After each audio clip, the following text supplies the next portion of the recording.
Hello everyone, welcome to our YouTube channel no homeopathy and yes Samriddhi Sharma is here to guide you. और आज की video में आपसे एक बहुत ही important topic Stuart Close philosophy का द यूनिटी ऑफ मेडिसिन उसको डिस्कस करने वाली हूँ। तो ये जो टॉपिक है ये बहुत ही स्कैटर्ड तरीके से बुक में बता रखा है, तो जिसका एक्सट्रैक्ट जो है वो मैं आपको इस वीडियो में बताने वाली हूँ। तो इस वीडियो को शुरू से लास्ट तक देखिएगा ताकि आपको हर एक पॉइंट समझ में आ जाए कि यूनिटी ऑफ मेडिसिन से जो स्टुअर्ट क्लोज थे वो क्या आपको कहना चाहते थे। तो चलिए इस वीडियो को शुरू करते हैं।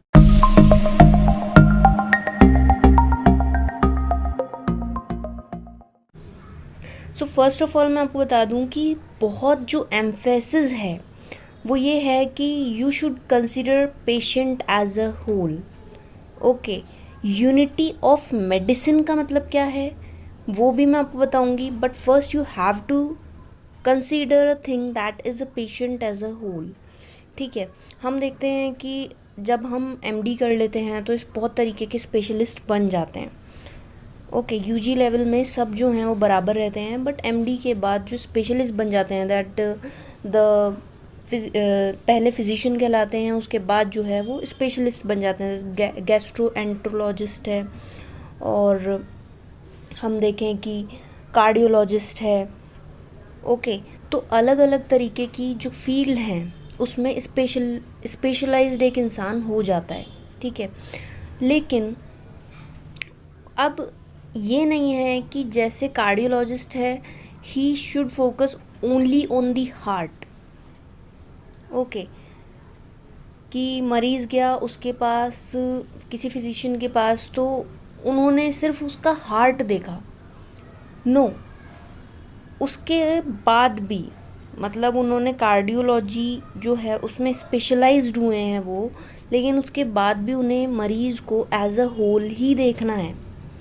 ओके, ही और she should not focus only on the heart symptoms पे फोकस नहीं करना, उन्हें उनको एज अ होल देखना है। Disease as a whole, patient as a whole, cure as a whole, हर चीज़ एज अ होल होनी चाहिए। ये नहीं है कि हार्ट बीमार था हमने हार्ट ठीक कर दिया। ठीक है, because we know that the disease is originating from the vital principle, कि वाइटल प्रिंसिपल में थोड़ा सा भी इम्बैलेंस हुआ है तो उसकी वजह से डिज़ीज़ आ रही है, इस कारण से डिज़ीज़ आ रही है ना। तो जब तक हम उस कारण को ठीक नहीं करेंगे तो जो डिज़ीज़ है हम उसे ठीक नहीं कर सकते। So we must consider the patient as a whole. हमें ये पता होना चाहिए कि एक ऑर्गन का दूसरे ऑर्गन से रिलेशन क्या है, कि ये सारे ऑर्गन्स जो हैं वो मिलकर रिलेटिवली काम करते हैं एक बॉडी के लिए। मैंने बताया कि function creates an organ, function जो हैं वो ही एक ऑर्गन बनाते हैं। ओके, तो एक ऑर्गन दूसरे ऑर्गन से बहुत ज़्यादा रिलेटिव होता है, तो हम ये नहीं मान सकते कि इसका एक ही ऑर्गन ख़राब है तो अगर किसी ने एमडी की है, कार्डियोलॉजिस्ट बना है या न्यूरोलॉजिस्ट बना है या कुछ भी बना है स्पेशलाइज्ड करके, तो उनको सिर्फ उस ऑर्गन पे फोकस नहीं करना, उन्हें पेशेंट एज अ होल लेना है।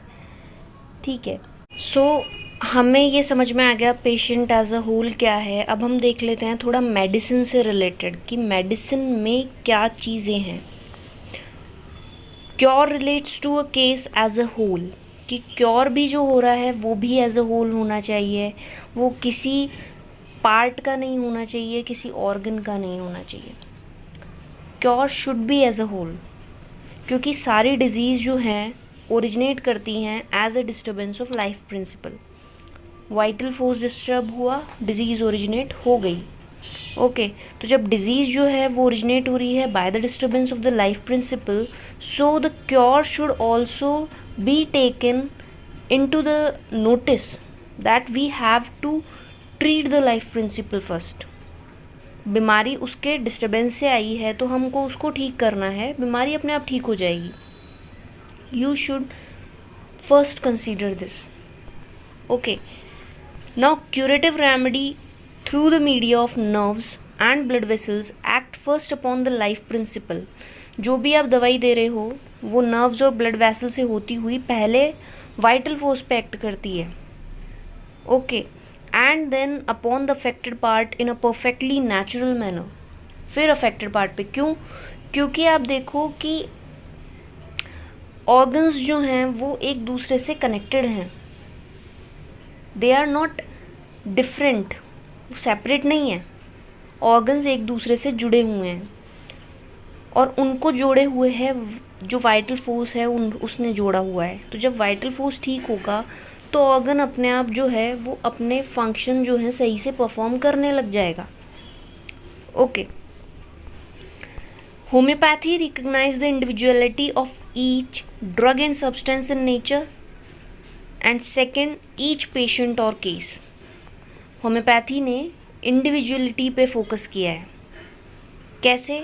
जब हमने प्रूविंग करी तो हमने देखा कि ड्रग और जो भी थे हमारे जो सब्सटेंस थे, ड्रग्स थे, उनको हमने प्रूव किया। प्रूव करने के बाद हमने एक इंसान में नहीं किया, बहुत सारे इंसानों में उसको प्रूव किया, ताकि उसकी इंडिविजुअलिटी जो है वो झलक जाए। इंडिविजुअलिटी हमें पता चल जाए कि ये ड्रग की इंडिविजुअलिटी है, ठीक है।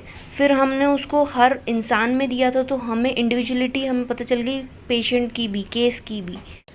सो homeopathy focused on the individuality, जो ड्रग है उसकी इंडिविजुअलिटी पे फोकस किया गया है, ओके। जो पेशेंट है उसकी इंडिविजुअलिटी पे फोकस किया गया है।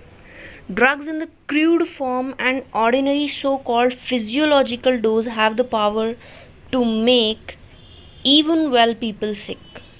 जो भी ड्रग है उसको हम क्रूड फॉर्म में दे रहे हैं अगर, या उसकी ऑर्डिनरी फॉर्म में दे रहे हैं, तो उसको हम कहते हैं फिजियोलॉजिकल डोज।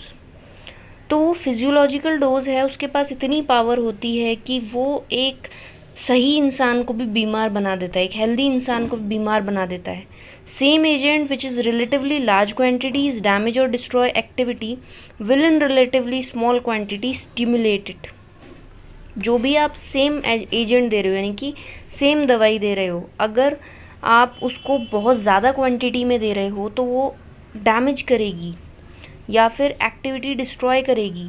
अगर आप उसको बहुत कम क्वांटिटी में दोगे तो आपके जो वाइटल फोर्स है उसे स्टिमुलेट करेगी कि ठीक होने के लिए, ठीक है। तो आपको ये सारी चीज़ें पता रहनी चाहिए। यूनिटी ऑफ मेडिसिन का मतलब क्या है? यूनिटी ऑफ मेडिसिन का सिंपल सा मतलब ये है कि आपको ये सारी चीज़ें पता रहनी चाहिए। जो भी मैं आपको बता रही हूँ इस वीडियो में, सारी चीज़ें आपको बिल्कुल एक साथ पता रहनी चाहिए। ये नहीं है you should focus on the first thing that it is very important and दूसरी चीज़ को आपने छोड़ दिया कि ये इंपॉर्टेंट नहीं है। नहीं, पेशेंट एज अ होल है तो क्योर एज अ होल है, डिजीज़ एज अ होल है। हर चीज़ को हमको एज अ होल लेके चलना है। हर चीज़ एक दूसरे से बहुत ज़्यादा कनेक्टेड है, हर ऑर्गन एक दूसरे से बहुत ज़्यादा कनेक्टेड है, दे वर्क रिलेटिवली, ओके। तो हम किसी एक चीज़ को पकड़कर नहीं ठीक कर सकते, एक चीज़ को बीमार नहीं मान सकते, ठीक है। क्योर भी एक ही चीज़ नहीं हो सकती, पूरा मरीज़ ही क्योर होगा, ओके। तो ये यूनिटी ऑफ मेडिसिन के लिए, यूनिटी ऑफ मेडिसिन में यही बताया गया है कि हमें ये सारी चीज़ें एक साथ पता होनी चाहिए, एक साथ हमें अप्लाई करनी है, सब कुछ हमें एक साथ पता होना चाहिए, ठीक है। Reactions in case of human being may be felt and intelligently observe, describe, measured and recorded. जो भी रिएक्शन मरीज़ में आ रहे हैं उसे आप बहुत अच्छे से ऑब्ज़र्व करो, डिस्क्राइब करो और उसको रिकॉर्ड करो, ठीक है। तो हमने देखा कि इंडिविजुअलिटी पे बहुत ज़्यादा फोकस है, इंडिविजुअलिटी हमें करनी है, चाहे वो ड्रग की हो, चाहे वो केस की हो, चाहे वो पेशेंट की हो, मेडिसिन की हो, हर की इंडिविजुअलिटी बहुत ज़्यादा ज़रूरी है, ओके। और क्या ज़रूरी है कि जब हम उसको कम डोज में देंगे दवाई को तो वो स्टिमुलेट करेगी, ज़्यादा डोज में देंगे तो वो नुकसान ही करेगी। तो यूनिटी ऑफ मेडिसिन का मतलब मुझे उम्मीद है आप सबको समझ में आ गया होगा कि इस लेक्चर में क्या बताया है स्टुअर्ट क्लोज ने, ओके। सो ये बहुत ही अच्छा टॉपिक है जिसमें आपको एक जो वर्ड है वो बहुत ज़्यादा याद रखना है, patient as a whole, disease as a whole, cure as a whole, everything should be considered as a whole. And आप अगर किसी एक चीज़ में स्पेशलाइज्ड हो गए तो इसका मतलब ये नहीं है कि आप जो है सिर्फ उसी चीज़ को ट्रीट करोगे। You should treat patient as a whole, whether you are specialist or not. Okay, so ये जो है बहुत इंपॉर्टेंट टॉपिक था जिसको मैंने आपसे डिस्कस कर लिया। आई होप आप सबको समझ में आ गया होगा। That's all for the today's video. If any doubt you can ask me in the comment section. Thanks for watching. Know homeopath.